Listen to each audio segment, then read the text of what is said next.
Billionaire betrayed his wife. 10 years later, their son arrived at his wedding. One punch changed everything.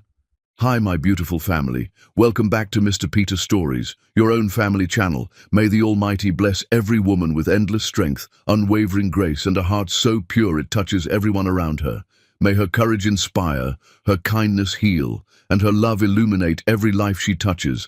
May she always feel cherished, her efforts honored, and her spirit celebrated. You are the pillars of love, the silent heroes who hold families together, and the light that never fades. My beautiful family, I see you are watching even without liking or commenting. Tell me, have you forgotten your brother Mr. Peter? Or do you think I am done? Please reply. Your trust and love are everything to me. If your heart is true, like the video. If your love is real, write, I am with Mr. Peter. The contractions came in waves that made Mara Beatrice grip the hospital bed rails until her knuckles turned pale against her dark skin. She was alone. The nurses had stopped asking about the father 3 hours ago when they saw the look in her eyes.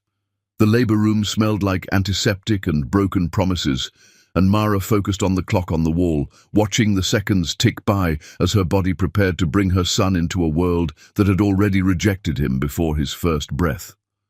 The fluorescent lights buzzed overhead, a constant reminder that this moment was happening in the harshest light possible. No soft candles, no romantic atmosphere, just sterile reality and the sound of her own breathing echoing off cold walls. Through the window, she could see the city skyline where Tim lived his perfect life, completely unaware that his son was about to enter the world. Or maybe he knew. Maybe he just didn't care. The door opened with a sound that made Mara's blood run cold.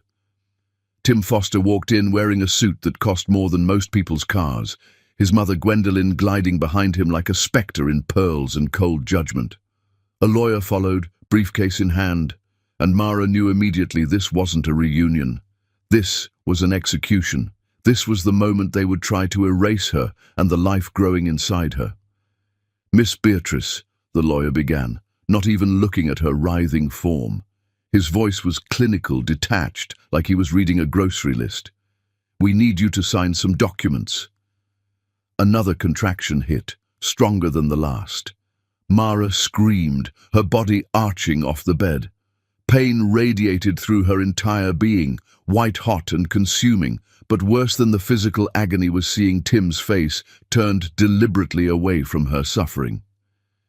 He stared at a spot on the wall like it was the most fascinating thing he'd ever seen. Now is not the time, she gasped between breaths, her voice raw.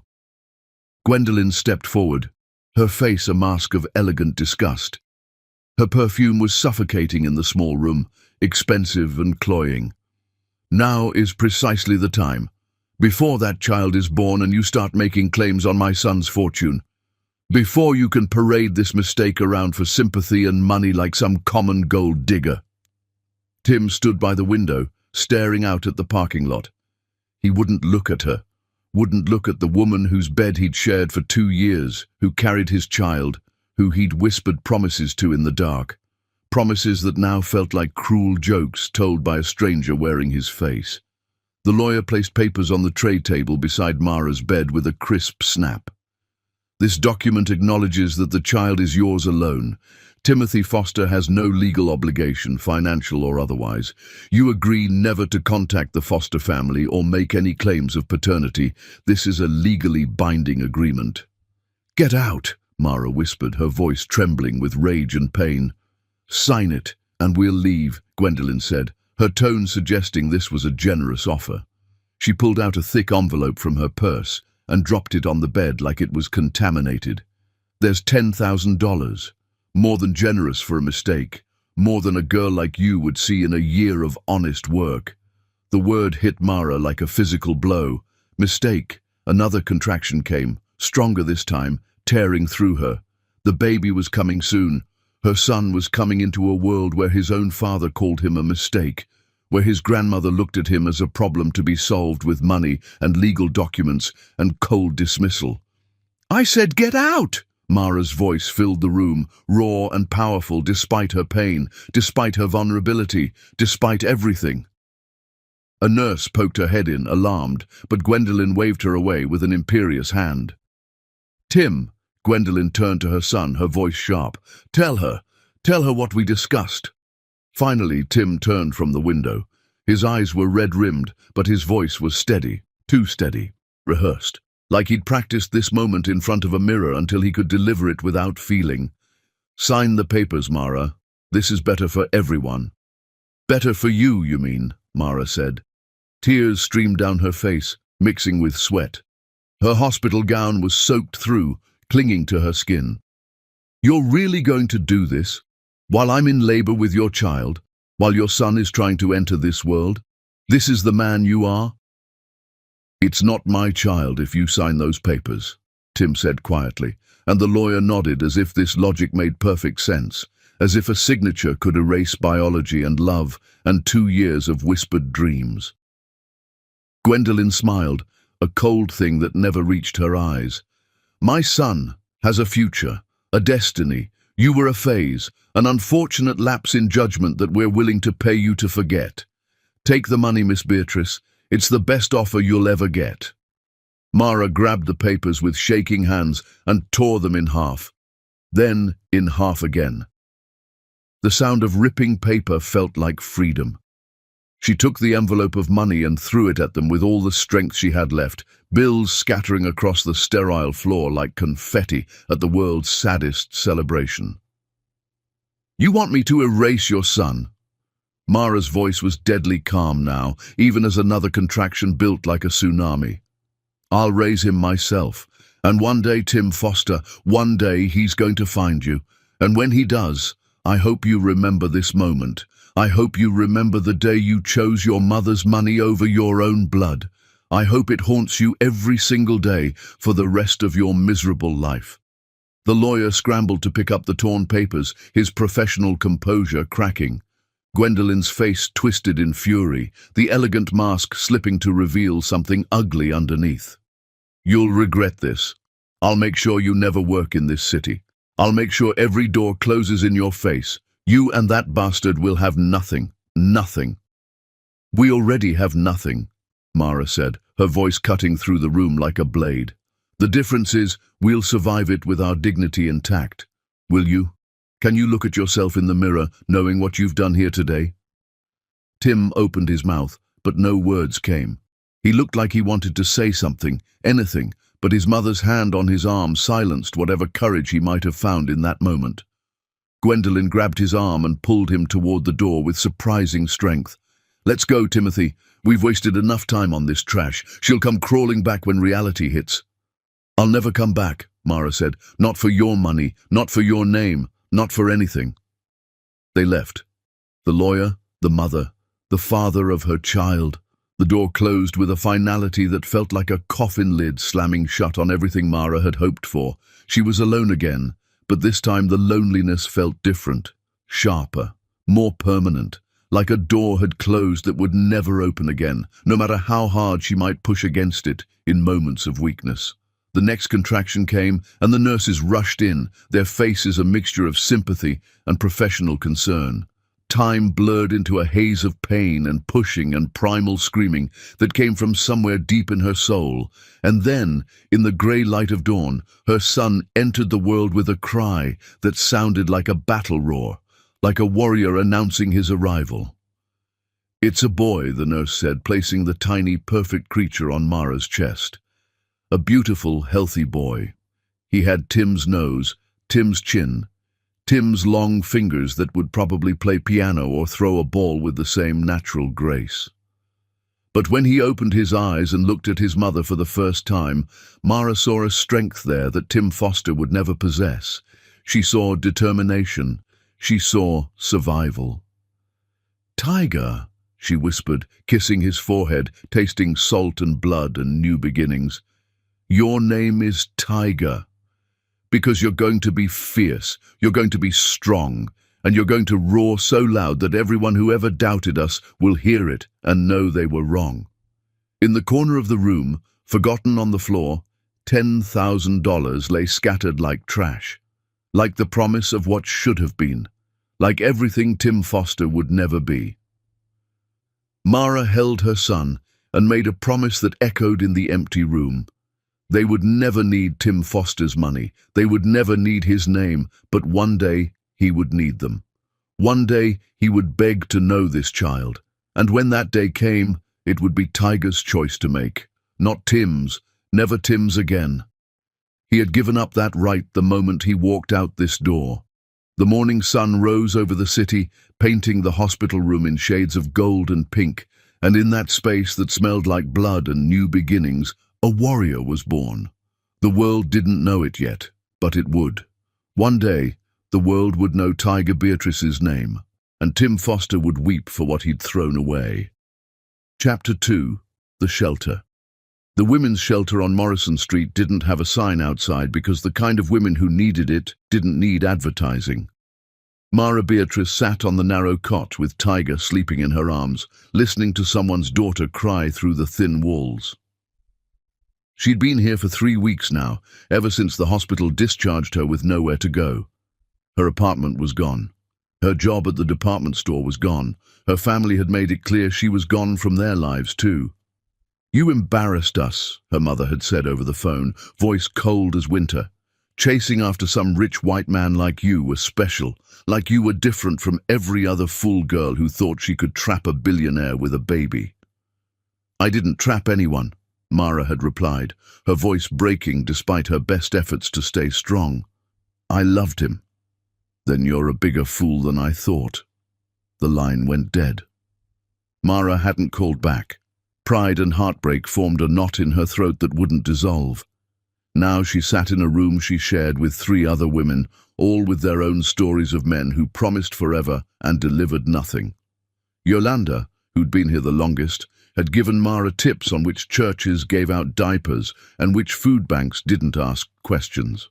Carmen knew which temp agencies might hire under the table. Shanice just held Tiger sometimes when Mara needed to cry where her baby couldn't see. "You gonna be okay, honey," Yolanda said from her cot across the room. She was folding donated clothes, sorting them into piles. "I know it don't feel like it, but you will." Mara nodded, but the words felt empty. Every job application she submitted came back rejected. Every interview she managed to get ended with the same apologetic smile and the same excuse. "We'll call you." They never did. What Mara didn't know, what she couldn't know, was that Gwendolyn Foster had made good on her threat. One phone call to her country club friends, another to the business association, and Mara Beatrice's name was mud. Not officially blacklisted, nothing illegal, just whispers and knowing looks and doors closing softly but firmly. Tiger stirred in her arms, his tiny mouth seeking her breast. Mara adjusted her shirt and let him feed, marveling at how something so perfect could come from something so broken. His small hand wrapped around her finger, and she felt the weight of her responsibility settle over her shoulders like a mantle. "I got you a lead," Carmen said, returning from her shift at the laundromat. "My cousin's friend needs someone to clean houses. Cash money, no questions." "I'll take it," Mara said immediately. And so she did. At dawn the next morning, Mara strapped Tiger to her chest in a donated baby carrier and took 2 buses to the suburbs where houses had 3-car garages and landscaped lawns. Where people lived the life she'd thought she'd have with Tim. The woman who hired her barely looked at her face, just gave her a list of tasks and pointed to the cleaning supplies. Mara scrubbed toilets while Tiger slept against her chest. She mopped floors and dusted shelves and cleaned windows until her back screamed and her hands cracked from chemicals. She cleaned 6 houses that first week, then 8, then 12. The money was barely enough for the shelter's weekly fee and formula and bus fare, but it was something. It was survival. It was her refusing to break. On a Thursday afternoon, Mara was cleaning a mansion in the old money part of town when she heard a voice behind her. "Child, why are you cleaning my floors with a baby on your back?" Mara turned to find an elderly black woman standing in the doorway, leaning on an ivory cane. She must have been 80, with silver hair pulled back in an elegant bun and eyes that saw everything. "I'm sorry, Mom. The agency said to come today. If the baby's a problem, I can—" "The baby's not a problem. The fact that you're working like this with a newborn is the problem." The woman moved closer, her cane tapping on the hardwood. "What's your name?" "Mara. Mara Beatrice." "And the baby?" "Tiger." "Tiger." The woman smiled. "Strong name. You need a strong name to survive this world. My daughter, she had a soft name, Lily, beautiful but fragile." She studied Mara with those knowing eyes. "Where's the father?" Mara's jaw tightened. "Gone." "Family?" "Gone." "So it's just you and Tiger against the world?" "Yes, Mom." The woman nodded slowly, like she'd suspected as much. "My name is Miss Opal. This is my house, though Lord knows it's too big for one old woman. I had a daughter once, beautiful girl, smart as a whip. She met a man who promised her the world and delivered nothing but pain. She didn't survive her story." Miss Opal's eyes glistened, but she blinked the tears away with the practice of someone who'd done it many times before. "But you're going to survive yours," she continued. "I can see it in you. You've got that look, that try-me look, that means you're not done fighting yet." "No, ma'am," Mara whispered. "I'm not done." "Good, because I've got a guest house out back. Hasn't been used in years, but it's clean and it's warm, and it's got room for a mother and her baby. You can stay there. No rent. You just keep cleaning for me twice a week, and the place is yours." Mara stared at her, certain she'd heard wrong. "I can't accept that." "Why not?" "Because it's too much. I don't take charity." "It's not charity, girl. It's investment. I'm investing in you because I see something in you that reminds me of my daughter. Except you're going to make it. You're going to raise that boy, and you're going to show this world what a real woman looks like when she's got her back against the wall." Miss Opal reached out and touched Tiger's head gently. "Besides, this baby needs stability. You going to deny him that because of pride?" Mara felt something crack inside her chest. For the first time since the hospital, she let herself cry in front of someone who wasn't one of the shelter women. Great heaving sobs that she'd been holding back for weeks. All the fear and exhaustion and desperation poured out.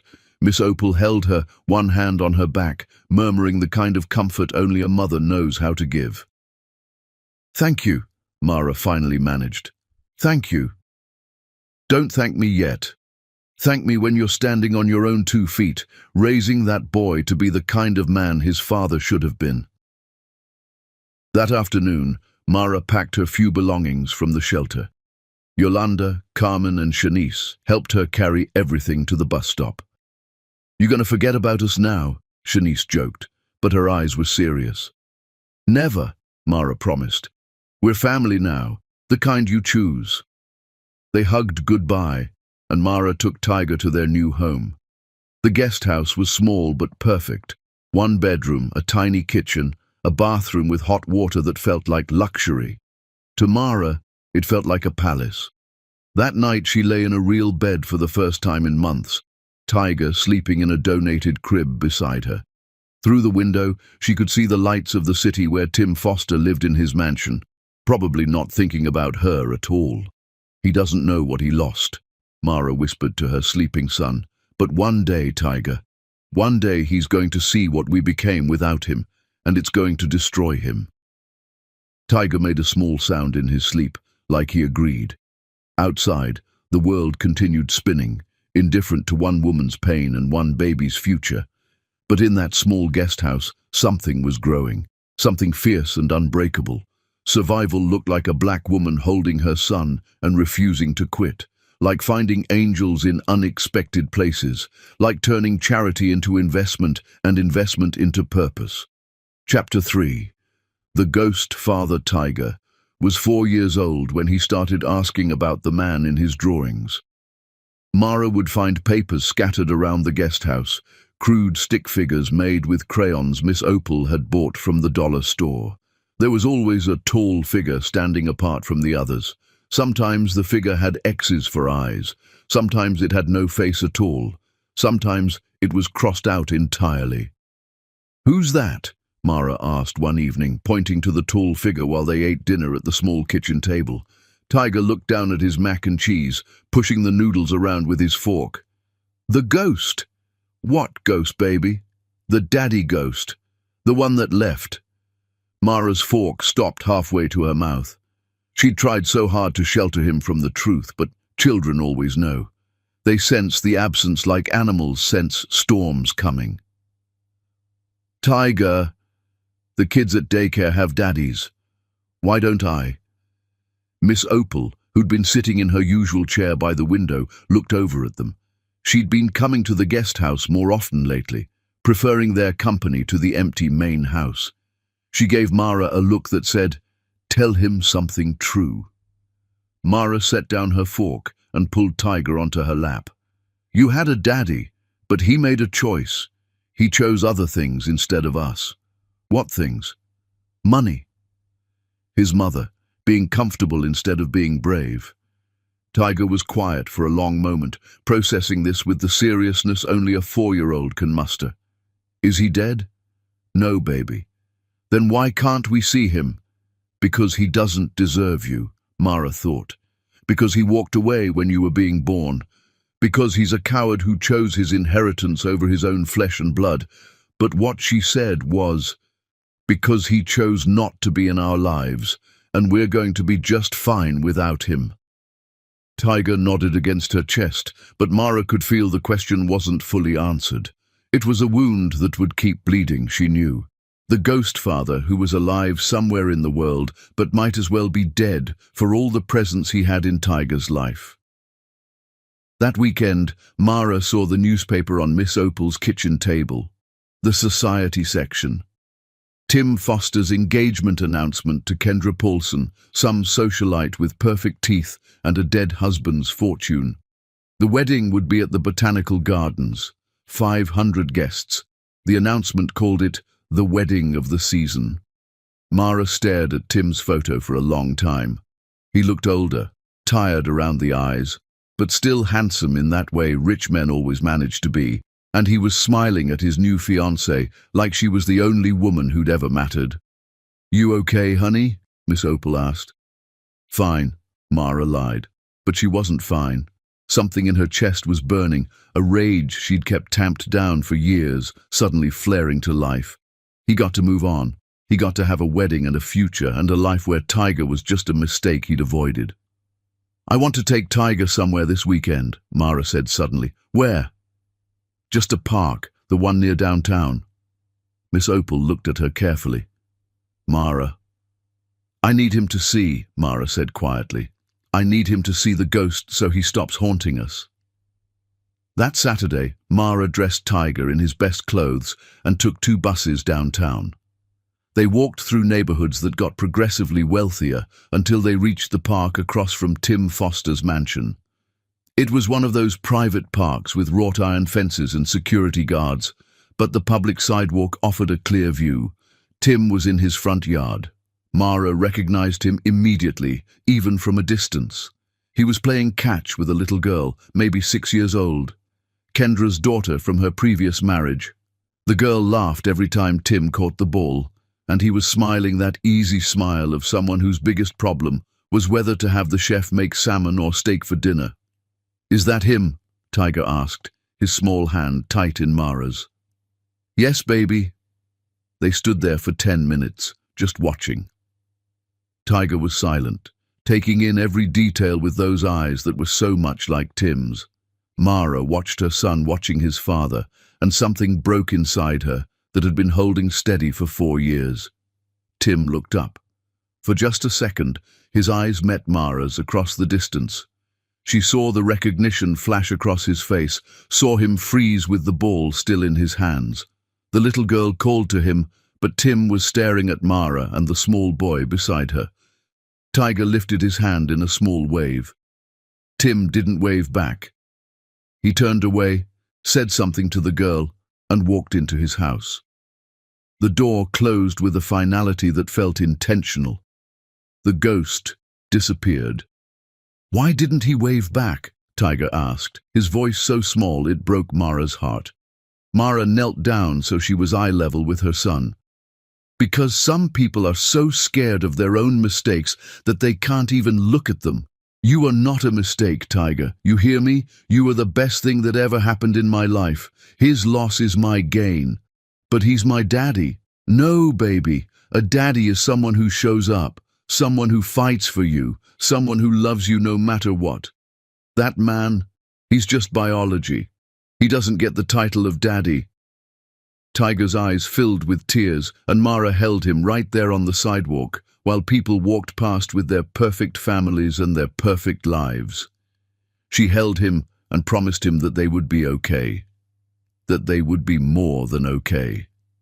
But that night, after Tiger finally fell asleep, Mara stood at the window of the guest house and looked out at the city lights. She thought about Tim in his mansion with his new family, erasing them like they'd never existed, and she made a new promise. Not to Tiger this time, to herself. One day, Tim Foster would see what he'd thrown away. One day he would stand in front of the son he'd abandoned and realize the boy had grown into something extraordinary, something he could never be. One day, the ghost father would become real, and when he did, it would be too late. Mara went to bed that night with something harder forming in her chest. Not just survival anymore, purpose. She was going to raise a warrior, and that warrior was going to make his father weep for what he'd lost. Chapter 4. The Warrior Training. Miss Opal died on a Tuesday afternoon in spring when the cherry blossoms were blooming outside her bedroom window. Tiger was 8 years old, and he'd loved the old woman with the kind of pure devotion children reserve for people who truly see them. She'd taught him to read chapter books, to play chess, to understand that being smart was just as important as being strong. When the cancer finally took her, she died in her sleep in the main house with Mara and Tiger holding her hands. "You take care of each other," were her last words.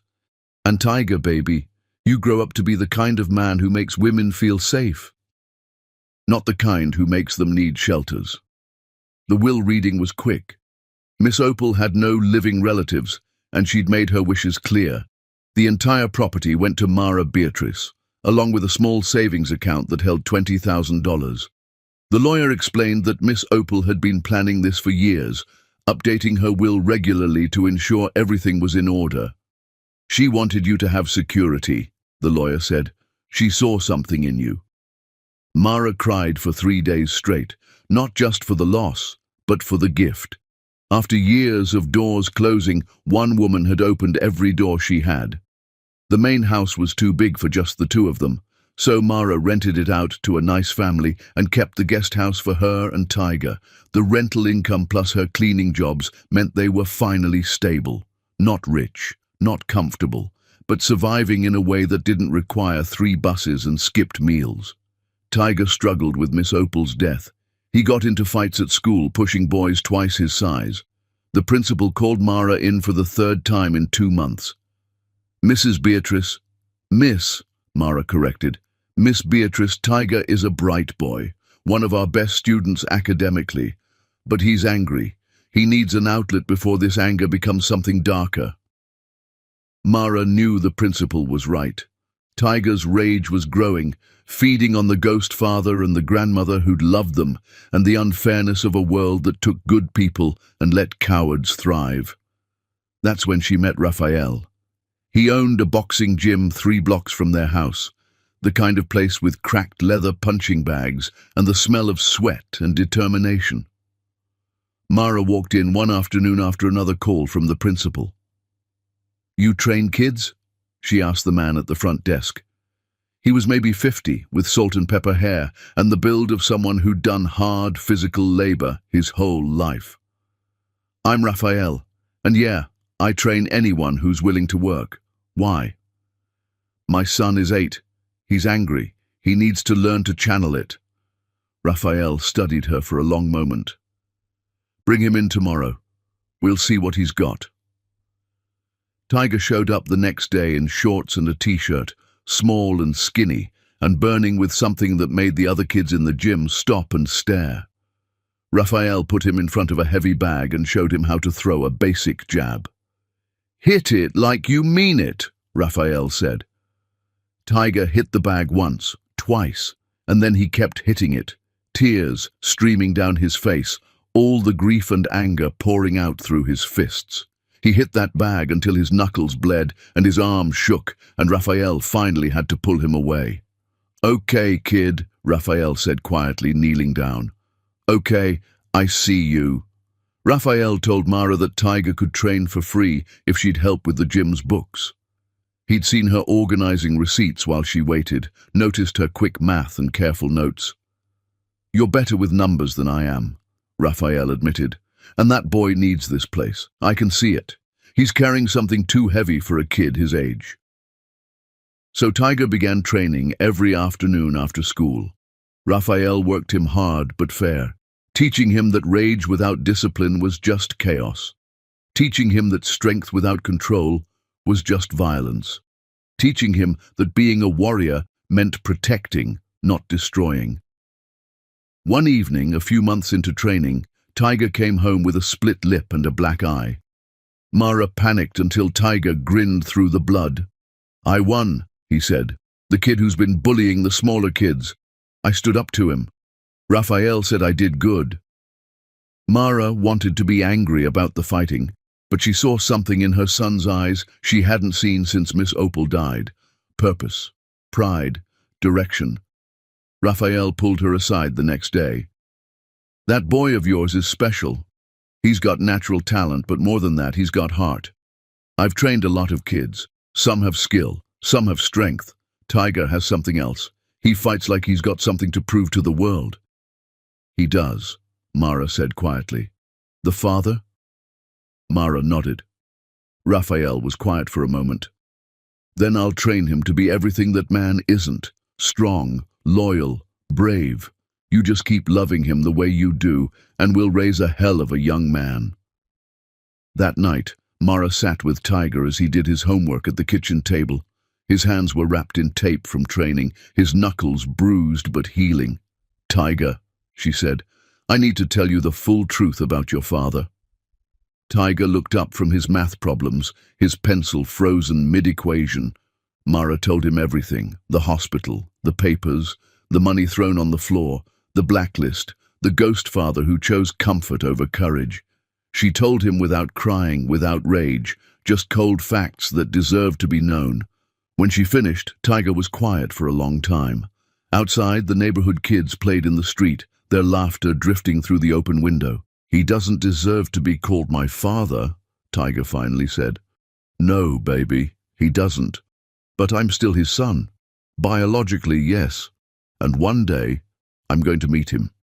Not because I need him, but because he needs to see what he threw away." Tiger looked at his mother, with eyes too old for an 8-year-old. "I'm going to make you proud, Mama. So proud that when he sees what we became, it destroys him." Mara pulled her son close, this small warrior with his father's face and his mother's fire. "Baby, you already make me proud, every single day." But she knew Tiger was right. The confrontation was coming. It was inevitable. Written in the stars the moment Tim Foster walked out of that hospital room. And when it came, Mara wanted her son ready. Not just physically strong, but mentally unbreakable. A warrior who knew his worth had nothing to do with the man who'd abandoned him. Raphael trained his body. Mara trained his heart.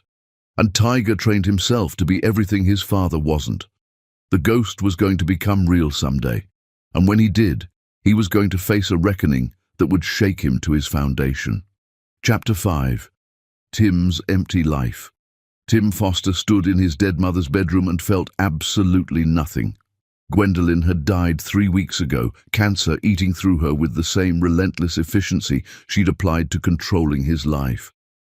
The funeral had been enormous, all the right people saying all the right things, and Tim had stood there in his black suit, shaking hands and accepting condolences, and feeling like he was watching someone else's life unfold.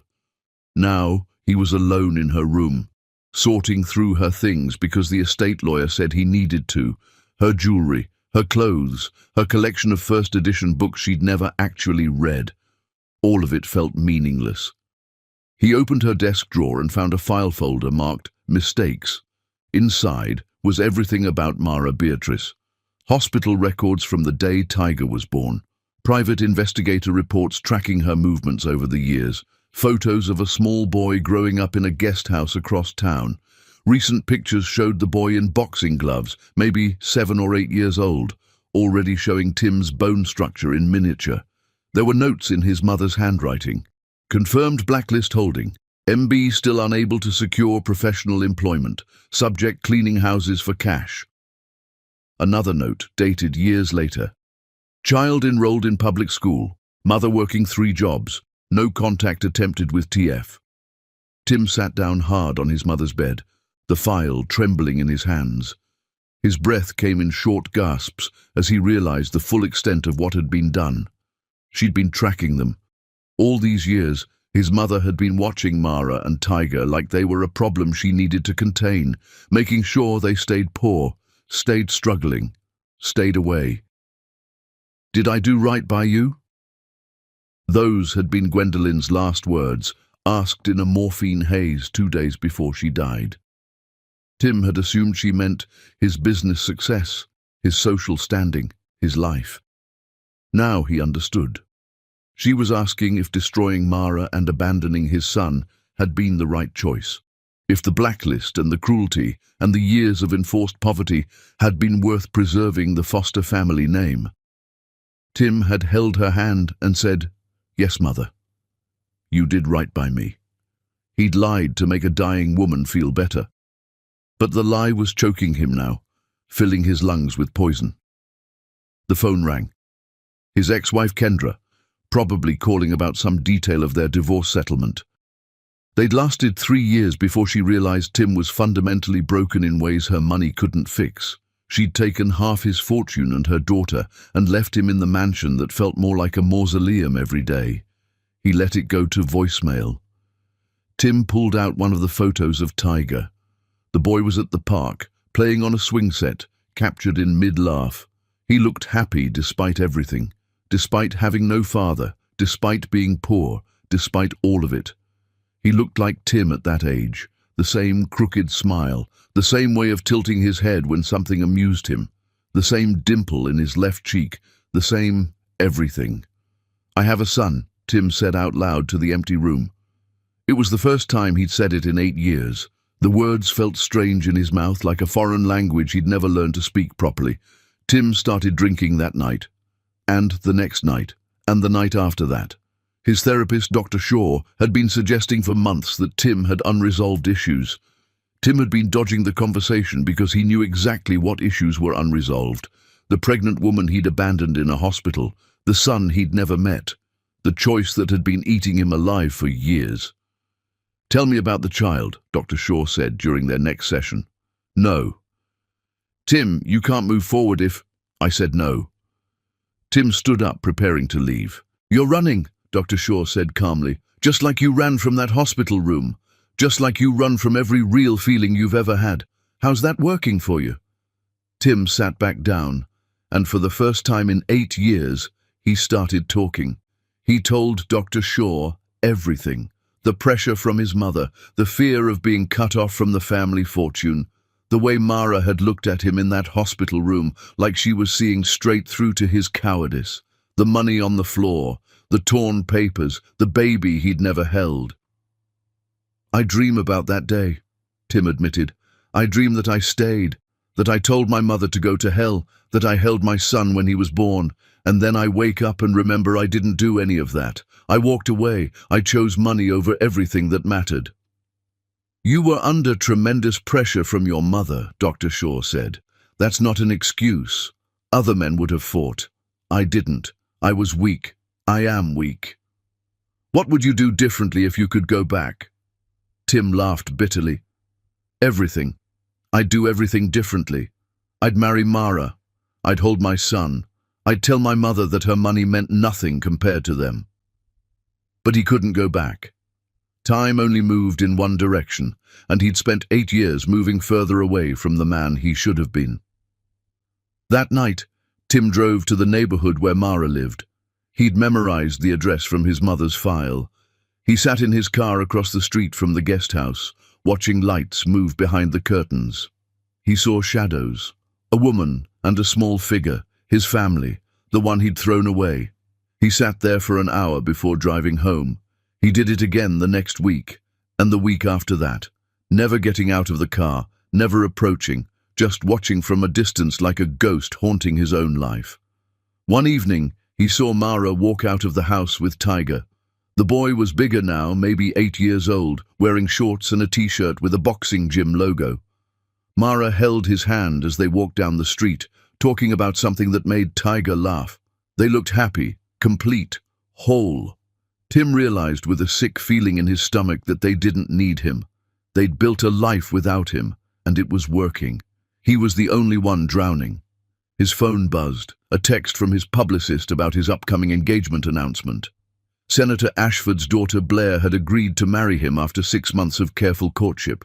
It was a strategic match. She needed his money for her political ambitions. He needed her family's connections to rebuild his reputation after the messy divorce from Kendra.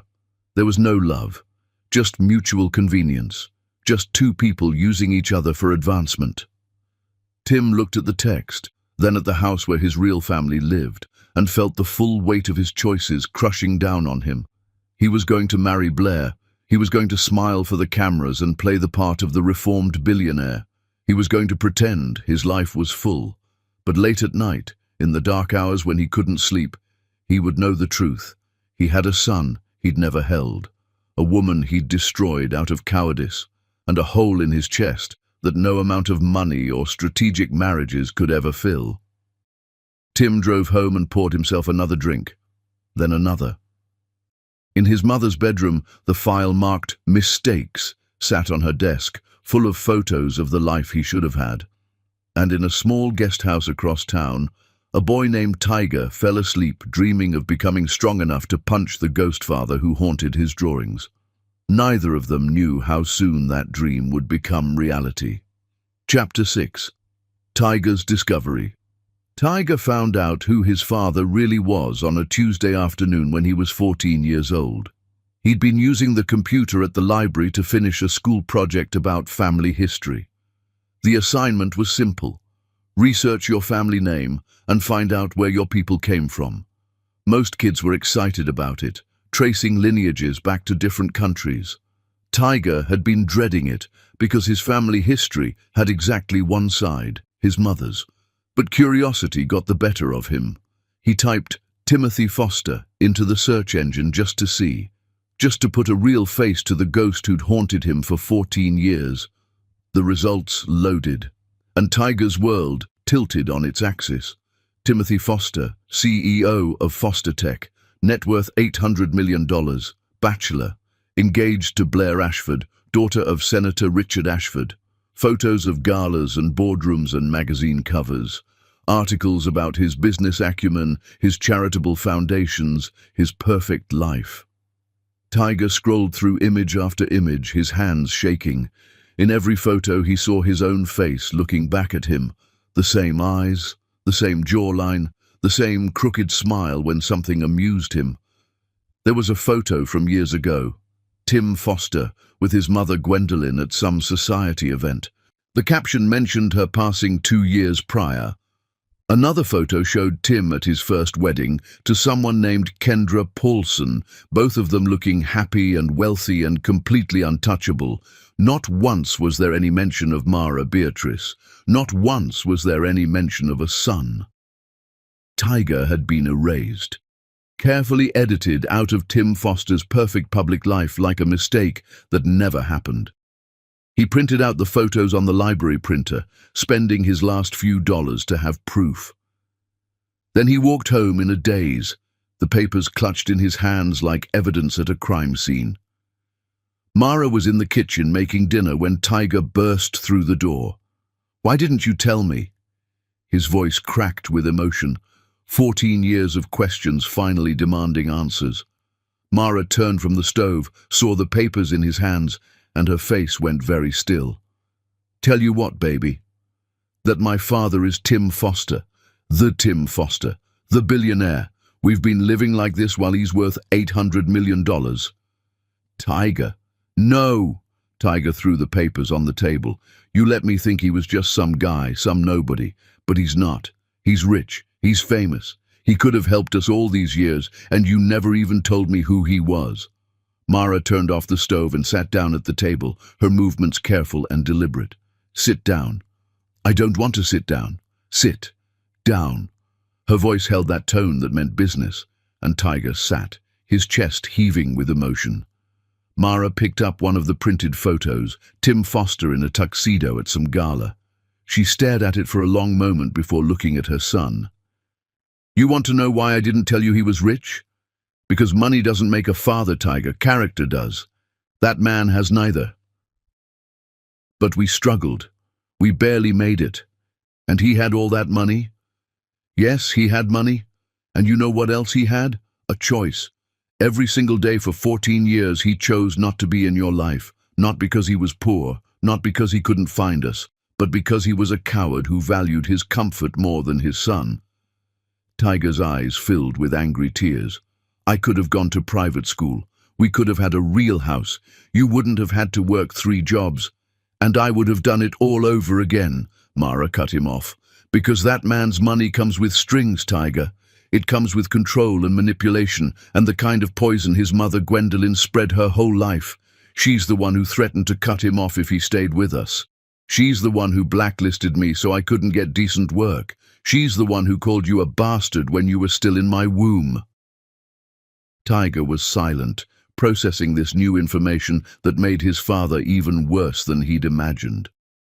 I didn't tell you who he was because I didn't want you growing up thinking you were owed something by a man who chose not to know you. I wanted you to build your own strength, your own character, your own life, not living in the shadow of what you could have had if your father had been a better man. But I have a right to know him, Tiger said quietly. Yes, you do. And when you're ready, when you're strong enough to face him without needing him, then you can decide what kind of relationship you want with Tim Foster, but not because he's rich, not because you think you deserve his money, but because you want to look him in the eye and ask him why. Tiger looked at the photos spread across the table, his father at weddings and galas and business dinners, his father smiling for cameras, living a life that Tiger and Mara had never been invited to join. I want to meet him, Tiger said. Mara closed her eyes briefly. She'd known this day would come, had been preparing for it since Tiger was old enough to ask questions, but knowing didn't make it easier. Not yet, she said. Mama. Not yet, Tiger. You're 14. You're angry, you're hurt, and you have every right to be. But if you meet him now, you're going to say things you can't take back. You're going to let your rage control you instead of controlling your rage. Raphael says I'm ready. Raphael teaches you to control your fists. I'm teaching you to control your heart. Mara reached across the table and took her son's hand. When you meet Tim Foster, I want you to be strong enough that he sees what he lost. I want you to be so completely whole that his absence didn't break you. Can you do that? Tiger wanted to say no, wanted to jump up and track down his father right now and scream in his face. But he looked at his mother, saw the years of struggle and sacrifice and fierce love in her eyes, and nodded. Okay, he whispered. Okay. But that night, Tiger couldn't sleep. He lay in his bed with his laptop, scrolling through everything he could find about Tim Foster, every article, every photo, every mention. He memorized his father's face, his mannerisms, the way he stood in photos like he owned every room he entered. And Tiger made a promise to himself. He would meet his father. Maybe not today, maybe not tomorrow, but soon. And when he did, Tim Foster was going to answer for 14 years of absence. Over the following weeks, Tiger's training intensified. Raphael noticed the change, the new hunger in every punch, the way Tiger pushed himself past exhaustion. What's driving you? Raphael asked after a particularly brutal session. I found out who my father is, Tiger said, unwrapping his hands. Raphael nodded slowly. And now I know exactly what I'm fighting against. Good, Raphael said. Use that, but don't let it consume you. Revenge is a tool, not a purpose. But Tiger wasn't thinking about revenge yet. He was thinking about the moment he would stand in front of Tim Foster and say, "I'm your son, the one you threw away. Look at what I became without you." That moment was coming. Tiger could feel it approaching like a storm on the horizon, inevitable and devastating. And when it arrived, nothing would ever be the same. Chapter 7. The Stalking. Tiger started following his father when he was 15 years old. It began innocently enough, just taking the bus to the neighborhoods where Tim Foster lived and worked, watching from a distance, learning his routines. The coffee shop he visited every morning at 8, the gym where he worked out 3 times a week, the restaurants where he took business meetings, always sitting with his back to the wall. Tiger told himself he just wanted to see the man in person, to make the ghost real. But deep down, he knew it was more than that. He was studying his enemy, learning his patterns, preparing for the confrontation that was inevitable. Mara didn't know about the stalking at first. Tiger was careful to do it only when she thought he was at Raphael's gym or the library. But Raphael knew. He caught Tiger mapping out routes on his phone one afternoon, saving locations and times. "You're playing a dangerous game," Raphael said quietly. "I'm just looking." Looking turns into following, following turns into confrontation, and confrontation with the wrong preparation can destroy you both. Raphael sat down beside him on the gym bench. "Your mother raised you to be better than your rage. Don't prove her wrong." "I just need to see him," Tiger insisted. "I need to understand who he is." "You already know who he is. He's a coward who chose comfort over courage. Watching him buy expensive coffee won't change that." But Tiger couldn't stop. The compulsion was too strong, like gravity pulling him toward the man who'd shaped his entire life through absence. Every weekend he would take the bus downtown and watch his father go about his perfect life. Tim Foster moved through the world like someone who'd never made a mistake. Like he'd never abandoned a pregnant woman in a hospital. Like he'd never had a son crying himself to sleep, wondering why his daddy didn't want him. Tiger hated him, but he also wanted desperately for Tim to notice him, to see him, to acknowledge his existence in some way that made him real. One Saturday afternoon in autumn, Tiger was following Tim through the upscale shopping district when Tim stopped suddenly and turned around. Their eyes met across the crowded street. Tiger froze. He was wearing a hoodie and jeans, just another teenager in the crowd. But something in Tim's face changed. Recognition flickered, then certainty, then something that looked like pain. Tim took a step toward him. Tiger's heart hammered in his chest so hard he thought it might break his ribs. Then Tim stopped. His mouth opened like he wanted to say something, but no words came out. They stood there on opposite sides of the street, father and son, separated by 15 years of absence and a river of traffic. Tiger pulled down his hood so Tim could see his face clearly, see the features they shared, see what he'd abandoned, see the man his son was becoming. Tim's hand came up, reaching across the distance, and Tiger saw his father's face crumble, saw tears in those eyes that looked so much like his own, saw regret so deep it seemed to age him years in seconds. Someone bumped into Tiger, breaking the moment. When he looked back, Tim was walking away, not running, just walking with his shoulders hunched like he was carrying something too heavy. Tiger stood there until Tim disappeared around a corner. Then he sat down on a bench and tried to catch his breath, his hands shaking with adrenaline and emotion and something he couldn't name. That night, Raphael called Mara. "You need to know what Tiger's been doing," he said, and told her everything. Mara confronted Tiger at dinner, not with anger, with fear that manifested as barely controlled panic. "Baby, you can't do this. You can't stalk him like this." "I'm not stalking, I'm just watching." "That's the definition of stalking, Tiger. And it's going to hurt you. Every time you see him living his life without you, it's going to tear open that wound." Mara's voice cracked. "Please, I'm begging you. Stop." "I can't," Tiger whispered. "Mama, I can't. I need to understand why. Why wasn't I enough?" "It was never about you not being enough. It was about him not being brave enough. There's a difference." But Tiger was past listening. The obsession had taken root, and he couldn't pull it out even when he wanted to. The stalking continued for months. Tiger saw Tim's life from every angle, saw him eating alone in expensive restaurants, staring at his phone like he was waiting for a message that never came. Saw him coming home to an empty mansion, lights clicking on in empty rooms. Saw him stand in his driveway sometimes just staring at nothing, like he was lost in his own life. One evening, Tiger followed Tim to a cemetery, watched from behind a mausoleum as his father knelt at Gwendolyn's grave and talked to the headstone like she could hear him. "I should have fought you," Tim said to the marble. "I should have told you to go to hell and stayed with her, with them. But I was so afraid of losing your love that I lost everything that mattered. And now I'm alone, completely alone. Was it worth it, Mother? Was preserving your precious family name worth this?" Tiger heard every word, and something in his chest shifted. His father wasn't happy, wasn't content, was in fact drowning in regret. But it didn't matter. Regret didn't undo 14 years of absence. Regret didn't fix the nights Mara cried when she thought Tiger was asleep. Regret didn't explain away the ghost father who'd haunted his entire childhood.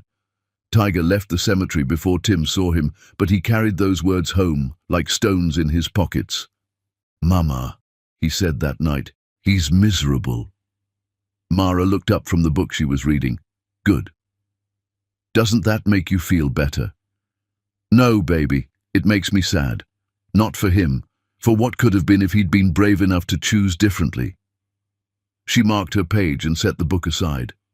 "His misery doesn't fix our past, and it won't build our future. You need to let this go." "I can't let it go until I face him," Tiger said. "Until I tell him everything I've been carrying." "Then when?" Mara asked. "When are you ready for that conversation?" Tiger thought about his father at the grave, confessing to Stone, about the way Tim's hand had reached across the street, about the tears he'd seen. "Soon," Tiger said. "Soon." 3 weeks later, the engagement announcement hit the news. Tim Foster to marry Blair Ashford in a ceremony at the Westmont estate. 500 guests, media coverage, the wedding of the season. Tiger saw the announcement online, and something snapped inside him, like a wire pulled too tight, finally breaking. "He's getting married again," he told Mara that evening. Mara's face went very still. "Tiger, I'm going to the wedding." "No, I am, with or without you." Tiger's voice was hard now, all the softness of childhood burned away by years of anger. He doesn't get to keep living his perfect life. He doesn't get to marry another woman and play happy family while we exist out here like we never mattered. "And what are you going to do at this wedding? Make a scene? Ruin his day?" Mara stood up, facing her son, who was now taller than her. "That's not justice, Tiger. That's just rage." "Good," Tiger said. "I've earned my rage, and he's going to face it." Mara looked at her son for a long moment, saw the man he'd become, saw the warrior she'd raised, saw that this confrontation was inevitable and unstoppable, like water finding its way downhill. "If you're going," she finally said, "we're going together." Tiger nodded. Together. And so it was decided. The wedding was in 2 months. 2 months for Tiger to prepare to face his father in front of 500 witnesses. 2 months for Mara to brace herself for reopening wounds she'd spent 15 years trying to heal. 2 months until Tim Foster's perfect world exploded into pieces he'd never be able to put back together. The countdown had begun. Chapter 8. The Wedding Confrontation. The Westmont estate glittered like something out of a fairy tale, all white lights and elegant architecture. Mara Beatrice stood at the entrance in a midnight blue gown that cost more than she usually spent in 3 months. It had been worth every penny to see the look on Tiger's face when she'd emerged from the dressing room at the boutique. "Mama, you look like a queen," he'd said, his voice filled with awe. "Today, baby, we both are royalty." Tiger wore a tailored black suit that made him look older than 16.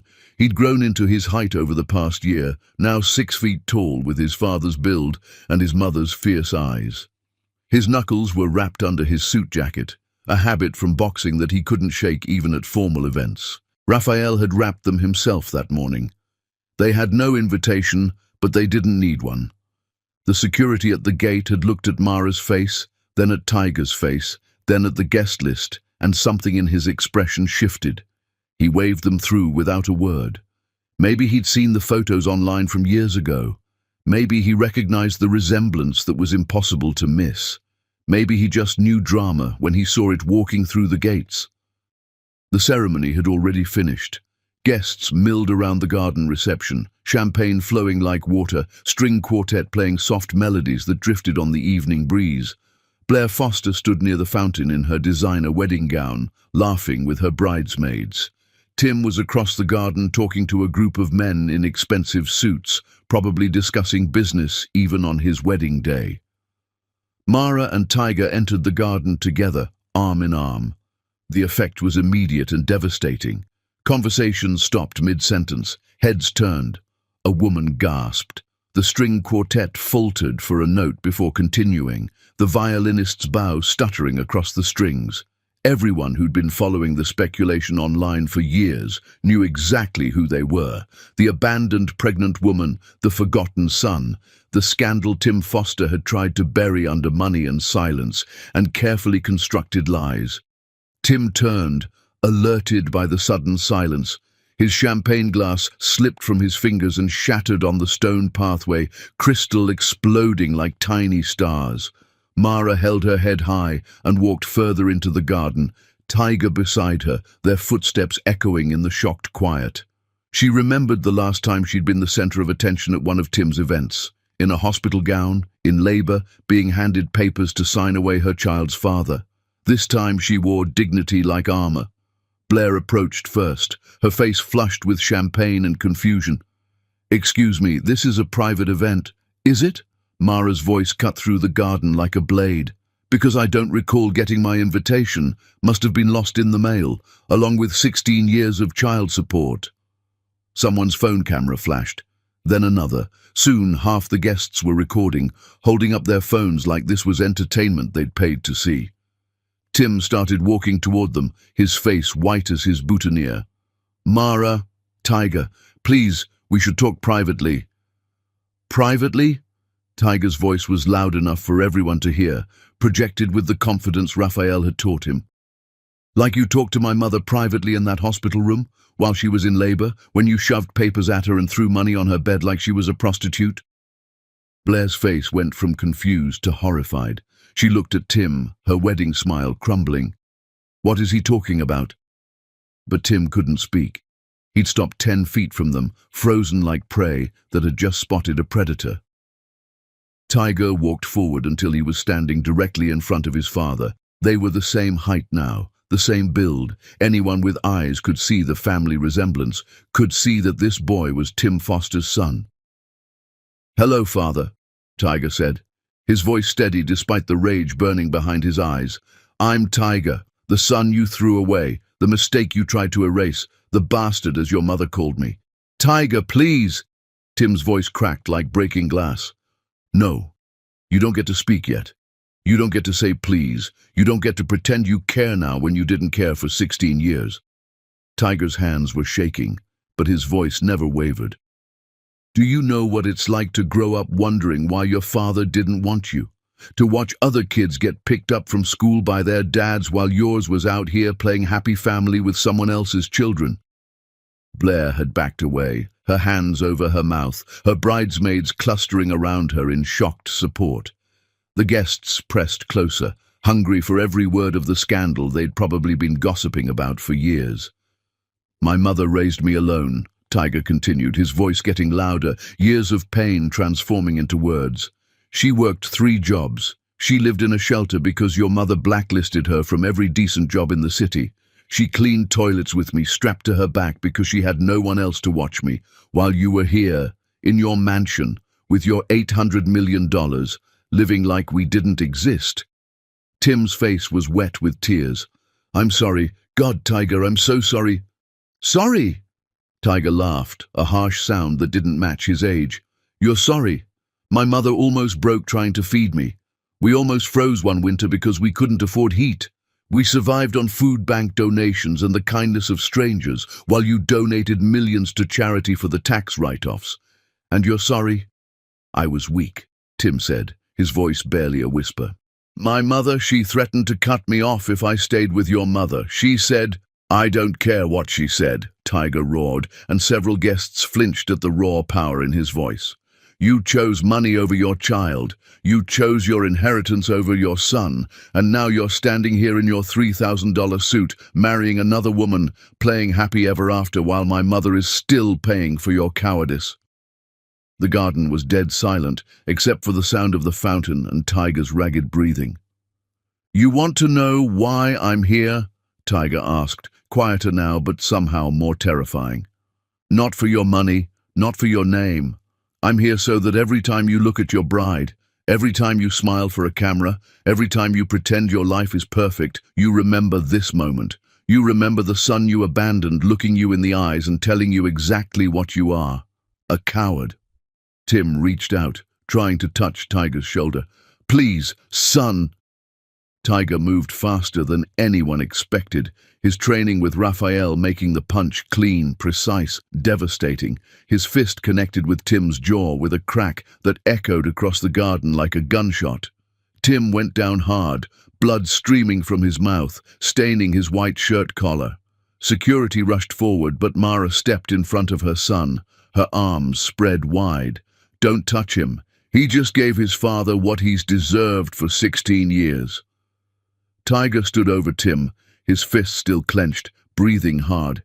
He leaned down and whispered something that only Tim could hear. That was for my mother. The rest you owe her directly. Then Tiger straightened, adjusted his jacket like a gentleman after a business meeting, and walked back to where Mara stood waiting. She took his hand. You good, baby? Yeah, Mama. I'm good. They walked out of the garden together, through the crowd that parted like water, past the security guards who didn't dare stop them, and out to the car they'd hired for the occasion. Behind them, Tim Foster lay on the ground of his wedding reception, tasting blood and regret, while his new bride stood frozen in her designer gown, and 500 guests recorded the destruction of his carefully constructed life. The wedding was over. The marriage would never begin. But the reckoning had only just begun. Chapter 9. The Breaking. Tim Foster's wedding disaster went viral within an hour. Videos from a dozen different angles flooded social media, each one capturing a different perspective of his public destruction. Tiger's speech. The punch. Mara standing like a warrior queen in her blue gown. Blair's horrified face. Tim bleeding on the ground. It was everywhere. News outlets, gossip sites, think pieces about billionaire accountability and abandoned children. Celebrity commentators weighing in on whether Tiger was justified. The hashtag #FosterTheDeadbeat trended worldwide for 3 days. Blair left him that night, packed her things from the mansion they were supposed to share, and moved back to her father's house without a word. The engagement ring she'd thrown at him left a dent in his bedroom wall that he couldn't bring himself to repair. It felt like the appropriate monument to his failures. His business partners started distancing themselves, citing reputational concerns in carefully worded emails. Charity boards quietly removed his name from donor lists. Social invitations dried up overnight. His publicist quit via email, not even bothering with a phone call. For the first time in his life, Tim Foster faced real consequences for his choices. He spent the first week drunk, stumbling through his empty mansion, talking to ghosts. The second week, numb, staring at walls and wondering if this was what death felt like. By the third week, he couldn't look at himself in the mirror without seeing Tiger's face, bleeding and beautiful and full of justified rage.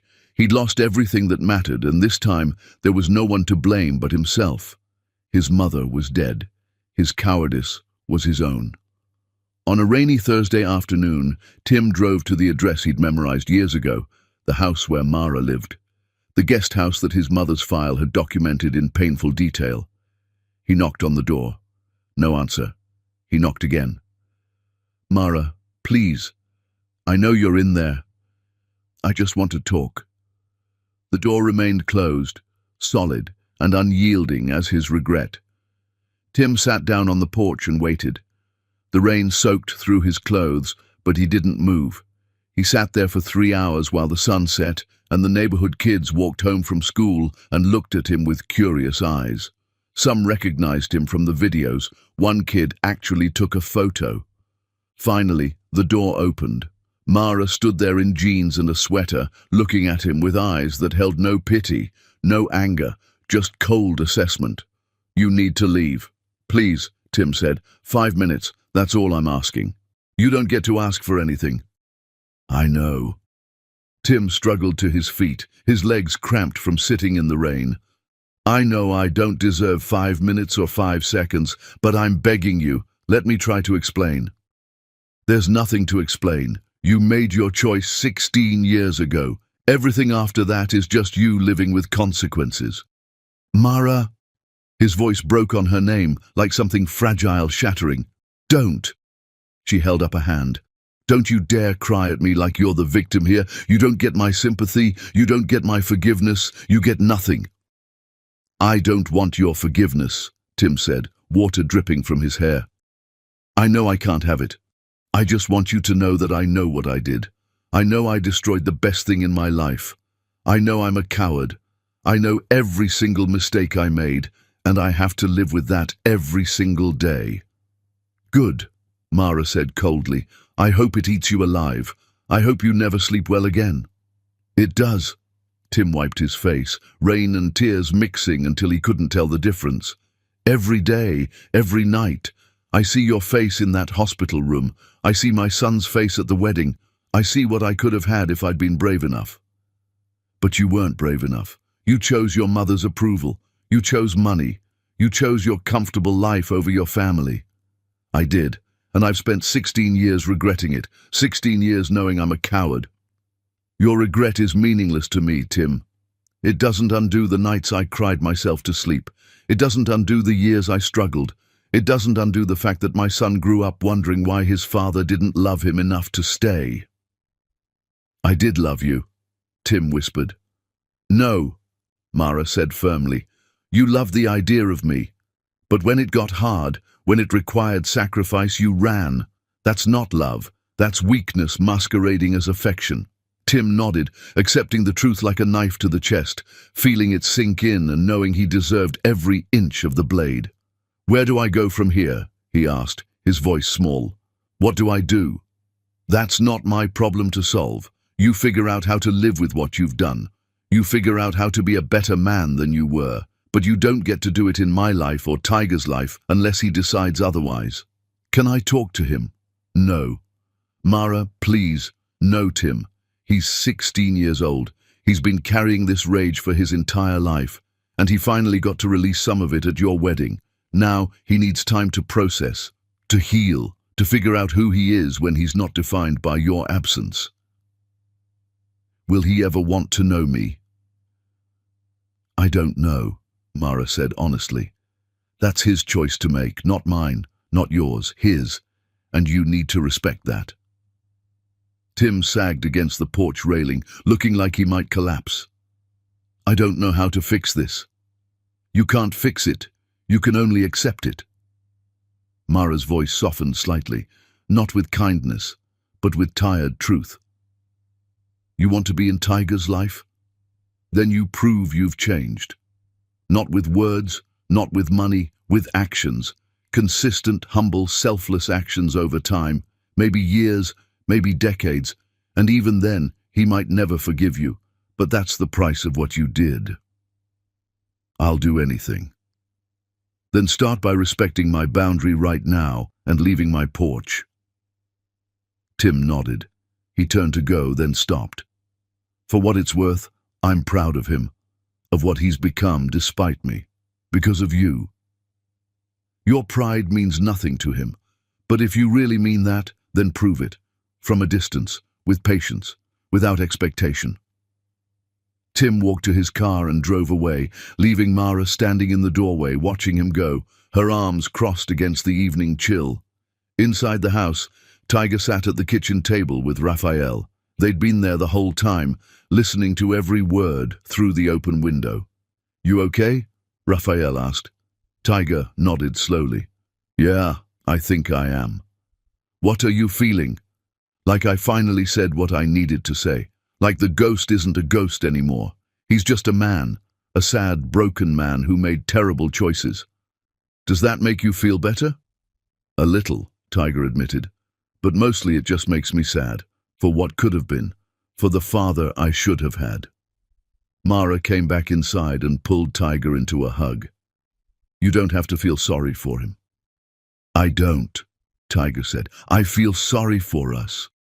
For all the years we could have had with a father who was brave enough to stay. We survived without him, Mara said fiercely. More than survived. We thrived. I know, Mama. I know. But that night, Tiger lay in bed thinking about his father sitting in the rain, begging for forgiveness that might never come, thinking about the price of cowardice and the weight of regret, thinking about whether he would ever be ready to let Tim Foster try to be something resembling a father. The answer wasn't clear yet, but the anger had loosened its grip slightly, leaving room for something else. Not forgiveness, not yet, maybe not ever, but possibility, small and fragile and uncertain, but there. The reckoning had begun, but its end was still unwritten, still waiting to be discovered in the days and months and years ahead. Chapter 10. The Warrior's Choice. 7 months passed before Tiger saw his father again. They were 7 months of silence during which Tim Foster lived in the shadow of his public shame and private regret. 7 months where Tiger finished his junior year of high school, won the state boxing championship, and started receiving full scholarship offers from universities across the country. The local newspaper ran a feature on Tiger with the headline, "From Shelter Baby to State Champion, Tiger Beatrice's Inspiring Journey." They interviewed Mara, Raphael, even some of Tiger's teachers. The article went viral, smaller than the wedding disaster, but meaningful in different circles. Tim read it alone in his mansion. Read about Miss Opal, who'd given them a home, about Raphael, who'd trained Tiger for free, about Mara working 3 jobs and still finding time to help Tiger with homework. He started volunteering at Raphael's gym, showed up one Tuesday evening and asked if he could help. Raphael, after a long look that saw straight through him, said yes. Tim mopped floors, cleaned equipment, fixed broken bags, and did whatever needed doing without complaint. The kids at the gym knew who he was. Some ignored him, some glared. Tiger's story had become neighborhood legend. Tim took it all without defending himself. He wrote letters to Tiger that he never sent. Dozens of them, pouring out apologies and explanations that felt hollow. He kept them in a drawer, a confession no one would ever read. He showed up at Tiger's boxing matches, sitting in the back row where he wouldn't be noticed. Watched his son fight with grace and power, watched him win again and again. Tiger knew he was there, could feel his father's presence, but he never acknowledged him. Not yet. One evening, Raphael pulled Tiger aside. "Your father's been coming here 6 nights a week for 7 months. Hasn't missed a day, just works. Why are you telling me this? Because you need to decide. This limbo isn't good for anyone. I don't owe him anything. No.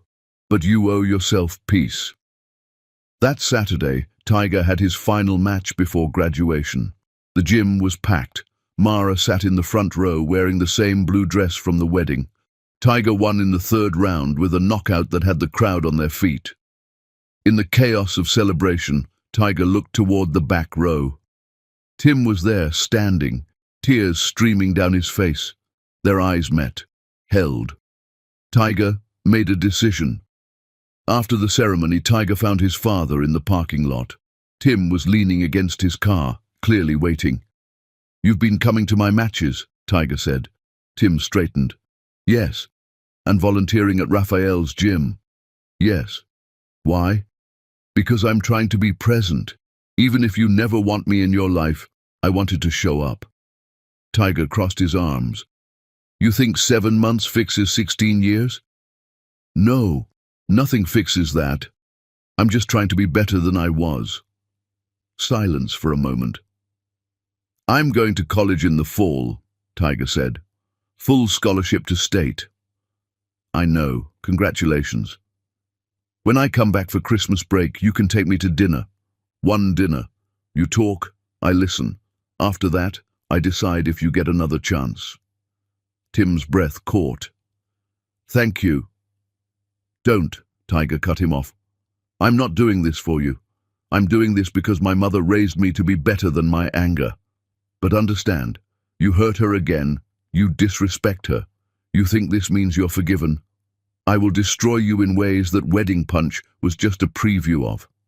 I understand. Do you? You're not my father.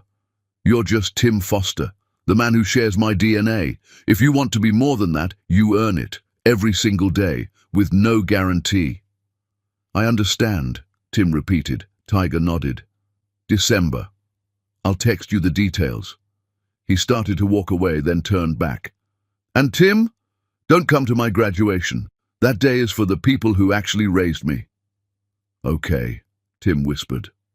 Tiger walked back to where Mara stood waiting by their car, watching the whole exchange from a distance that allowed her son his moment. You okay? She asked, searching his face for answers. Yeah, Mama. I'm okay. Better than I thought I'd be. One dinner, to see if he's changed, to get answers to questions I've been carrying, that's all. Nothing more, nothing less. Mara pulled her son into a hug that lasted longer than usual. You're a better person than I am, baby. I learned from the best. You taught me that. They drove home together, leaving Tim standing in the parking lot with the first real hope he'd felt in 16 years. It was small and conditional and might shatter at any moment, but it existed. It was real. It was more than he deserved. The graduation came and went in June. Tiger gave a speech about perseverance and single mothers and the community that raises warriors when fathers disappear. Mara cried proud tears that she didn't bother to hide. Raphael cheered louder than anyone, his voice hoarse by the end. Tim watched from his car outside the stadium, respecting the boundary Tiger had set, watching through binoculars as his son walked across that stage, and knowing he had no right to be closer. Summer passed in a blur of preparation. Tiger trained harder than ever, preparing for college boxing. He spent time with friends who'd become family through the years. He didn't think about his father much, and when he did, it was with something closer to indifference than rage. The anger had cooled to something manageable, something he could carry without it crushing him. The ghost had become a man, flawed and broken and desperately trying to change. Whether that change was real or just another performance remained to be seen. In December, after his first semester at State, where he'd gone undefeated in the ring and maintained a perfect GPA, Tiger sent a text. Saturday, 7 p.m., Antonio's downtown, come alone. Tim arrived 15 minutes early, wearing casual clothes instead of his usual expensive suits. No watch that cost more than a car. No symbols of the wealth that had cost him everything. He ordered water and waited, hands trembling slightly on the table. Tiger arrived exactly at 7, punctual as always, sat down across from his father in the booth, looked him in the eye without flinching. Start talking, Tiger said, his voice steady, and don't lie. I'll know if you're lying.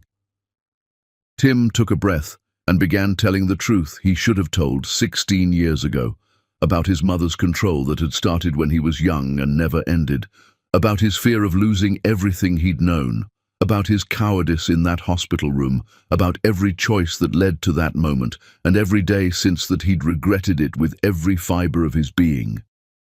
Tiger listened without interruption, asked hard questions that made Tim flinch, accepted nothing at face value, pushing back on every excuse, every justification. By the end of dinner, 2 hours had passed.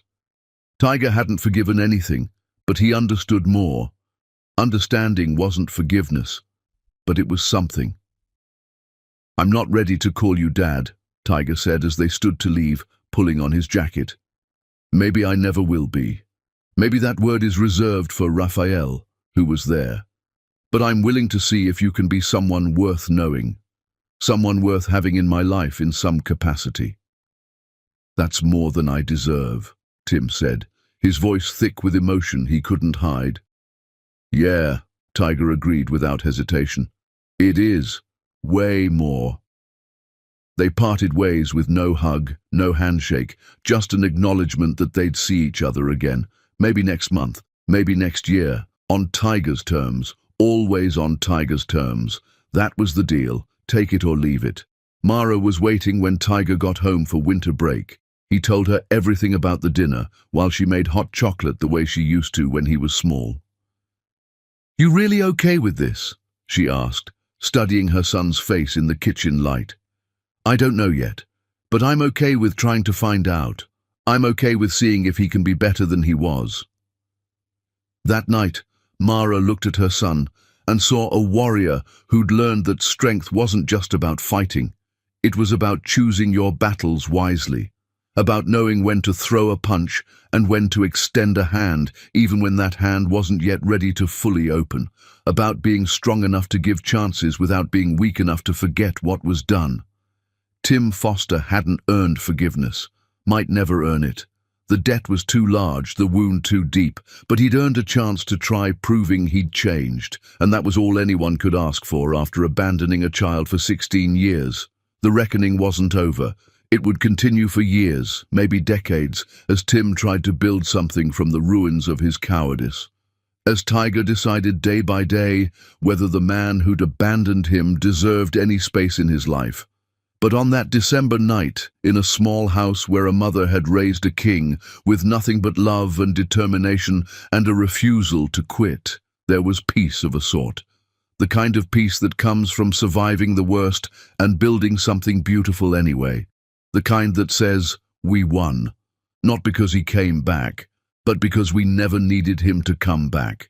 We built our victory without him. Tiger Beatrice had grown into a warrior, and warriors choose their own destiny. His father would have to earn every second of time in that destiny, one dinner at a time, one honest conversation at a time, one humble action at a time, years of consistency to prove the change was real. And maybe someday far in the future, if Tim Foster proved he'd truly changed, if he showed up consistently for years without demanding anything in return, Tiger might let him be part of something bigger than regret. But today, Tiger was whole, complete, unbroken, a champion in the ring and in life. And that was the only victory that mattered. The end to where Mara stood waiting. She'd been watching from a distance. "You okay?" she asked. "Yeah, Mama, I'm okay." "One dinner?" "One dinner. To see if he's changed, that's all." Mara pulled her son into a hug. "You're a better person than I am. I learned from the best." Summer passed. Tiger trained, prepared for college. Tim watched from his car outside the stadium at graduation, respecting the boundary. In December, Tiger sent a text. "Saturday, 7 p.m., Antonio's downtown. Come alone." Tim arrived 15 minutes early, wearing casual clothes. He ordered water and waited. Tiger arrived exactly at 7, sat down, looked him in the eye. "Start talking," Tiger said. Tim took a breath and began, about his mother's control, his fear, his cowardice, every choice that led to that hospital room. Tiger listened, asked hard questions. By the end of dinner, he hadn't forgiven anything, but he understood more. "I'm not ready to call you Dad," Tiger said as they left.